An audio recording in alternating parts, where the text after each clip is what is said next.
Right, so for anybody who's not familiar, this is a Gait Belt. We haven't had them in the ED for a while. They're now stocked in the clean supply right next to the walkers. They are to be wiped down and put back, just like a slide board or a walker. Please do not throw them out. Hi Jake, heard you have to go to the bathroom again. We're going to use a Gait Belt to get you to the bathroom today. Okay? Right. You should consider using Gait Belts for patients who have BMAT with 3 or greater, so patients that were getting up and were walking here in the ED. They should never be used to help lift or pull a patient. They're really just meant as a balance tool for while they're up and mobilizing. To that effect, patients should never be wearing a Gait Belt when they're just sitting in the chair or in bed. They should never be left on the patient because of high risk for skin breakdown.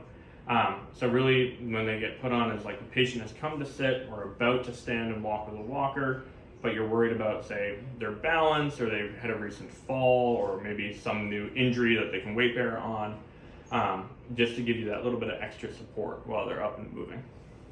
When applying a Gait Belt, it's important to remember that older adults often have frail skin.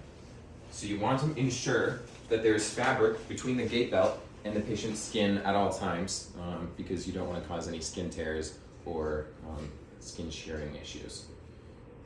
It's convenient to have the buckle behind the patient.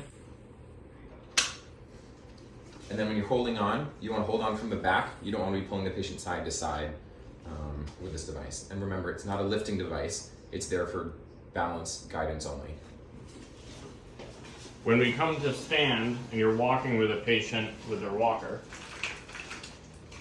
and you want to just be guiding them from behind, the idea being if they were to sort of stumble or sway, you have a little bit more grip on the back rather than just a loose Johnny. If they were to, say, start to fall, you can have something solid to help lower them to the ground.